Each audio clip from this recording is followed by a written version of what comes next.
Hello, everyone, and welcome to a brand new TJ's World According to Wrestling. I'm your host, TJ Wiggins, and I'm here to talk to you about Impact Wrestling, Friday Night Smackdown, and AEW Rampage. So let's go ahead and get started. We're going to start with Impact Wrestling. And we have, it's not really anything happening on for the first match. Jordan Grace and Taylor Wilde, and their tag partner beat the Influence in a 6-man tag. Kind of expected that to happen. Standard, 6-man tag match, nothing really special. Babyfaces went over. And next, we have Tommy Dreamer. He's doing a promo about the world title.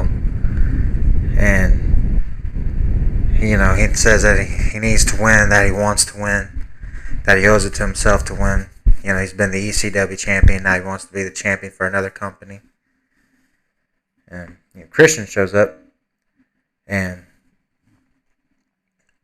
Christian grants the match because Christian's going up against Ace Austin, and the main event at Victory Road. But he adds the stipulation that if Tommy Dreamer beats Ace Austin, then Tommy Dreamer will be added to the triple threat match. Then there's a tag team match with Decay taking on No Way and Fallah Bahh. And I believe Decay wins after interference. There's a shit ton. Rosemary gets attacked. All of No Way's, stooges, party animals or whatever, they get ran off. Who exactly knows? And next we have Moose doing a promo that calls out Eddie Edwards. And, Eddie comes out there and beats him up with the kendo stick. But then out of nowhere, fucking W. Morrisley comes out there. And the two proceed to beat him up, so I guess they're allies now. It's nice to see that. But, depends on if it's going to be like a handicap match or if Morrisley is just going to be his manager. I'm just wondering to see what would happen. And next, we have Violent by Design. Has apparently committed Rhino to a jail cell or an insane asylum. And, how they're going to torture him and cleanse him. And, the last thing we hear from Rhino is him screaming, "Help me!" Oh, dear God. Dude, I have no idea. I have no clue what's going on there. But it's only just a matter of time before Rhino's kicked out of Violent by Design anyways. They cost him the tag belts, and then their rematch, the rematch costed them the tag belts. So I'm just waiting for them to dump them. And next we have the Good Brothers come out there for a promo. They're crowing about how, they beat up Swan and Willie Mack last week. Rich Swann comes out there at the chair and, he just starts swinging it all over the place. The Good Brothers, they powder out of the ring, they just bail out of the ring. Then they get into to a pull apart. With the Good Brothers, being escorted to the back. And, their rivalry is going to continue. And next we have the main event, which is Ace Austin versus Tommy Dreamer. There's nothing really exciting. The only thing really is that Tommy Dreamer wins, so he's added to the triple threat match at Victory Road. It's going to be Ace Austin versus Tommy Dreamer versus Christian Cage. I can't wait to see that match. Next over here on SmackDown, we have the Usos first out. It's a promo. Talking about how they've been disrespected and how nobody's giving them enough credit, how they're not just stooges. But yeah, the Street Profits come out there and they beat them up. Excuse me. And, there's a match with the Usos and Street Profits. As one of them, communication breaks down. It's a nice angle. And Becky Lynch comes out there for a promo. And, she's, starts saying the crowd sucks, how they never believed in her, and who cares about them. And Belair comes out there and says she wants to take a shot at the belt and challenges her to a match. But, you know, they're not going to have the rematch just yet. They're going to have to wait. You know, Lynch says that she doesn't have to accept anybody's challenge, and she fucking leaves. You know, she's playing up the heel part of her persona. And next we had a match between Cesaro and Rollins. And this was a good match. It was excellently worked. But it ended with, you know, a beatdown. Rollins beating up Cesaro. You know, Edge comes out there to save him in a post-match beatdown. And he challenges him to a match for next week. And that's going to be good. Edge versus Rollins again. Next week in Madison Square Garden with Brock Lesnar being there on Smackdown for the first time in almost 2 years. That's definitely going to be something worth watching. I can't wait to see that.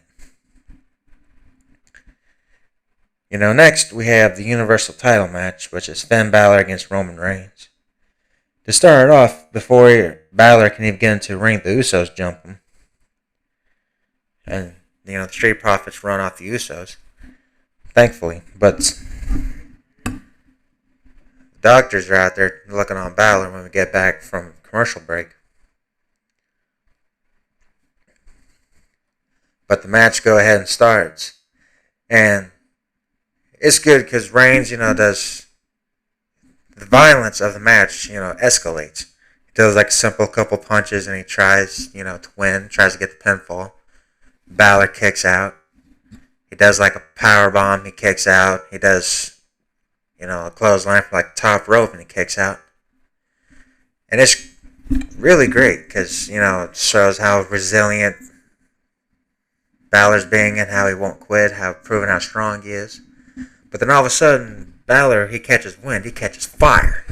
And he does this amazing flurry where he hits the coup de grace and he goes for the pin on Reigns. And Reigns does, you know, like the contrived thing of where he kicks out and hits Balor in the nuts, gives him a ball shot. But then right after that, he fucking gets him into the headlock.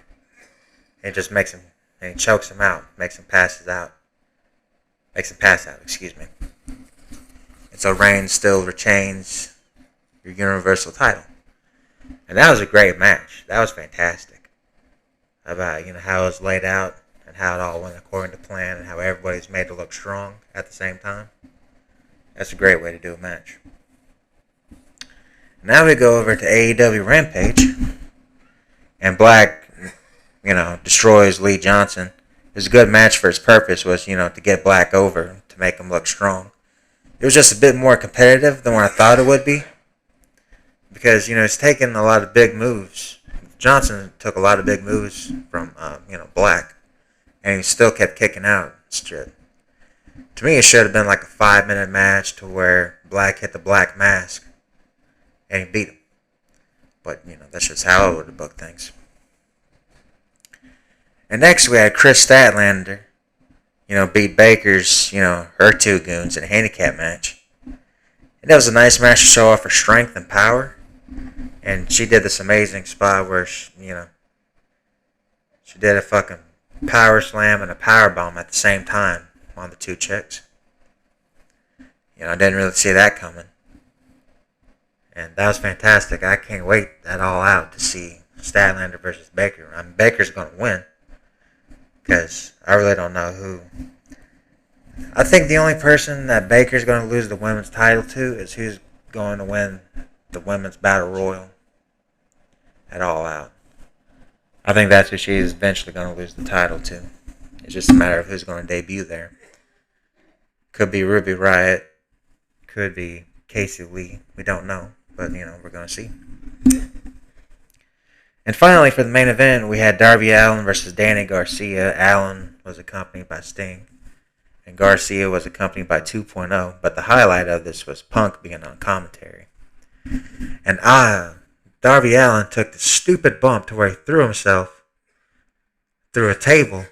His head clearly bounced off the concrete. He's going to get himself brain damage. He's going to fucking kill himself. Right in front of everybody. But, you know, the match broke down with Garcia and 2.0 coming in, beating up Darby Allin. Sting comes in and tries to make the save. But yet again, they're still getting the numbers game on them. And then Punk eventually comes down there and all of them back off.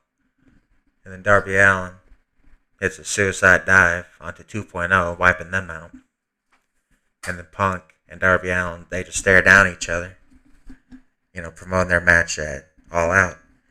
That's going to be a great match. I can't wait to see that match. I think the only thing is the heel-face dynamic. I think there always needs to be one in a wrestling match because, that's a basic trope of wrestling matches. But, as I always say, we're gonna see what happens. I can't wait to watch AEW All Out. I think it's gonna be a good show. But their go home show to All Out, I think was great. Well, thank you for listening, everybody. Don't forget to like, share, and subscribe. Leave a comment down below of what you think of me, what you think of the shows, what you think may happen at AEW All Out. And I'll see you all next time.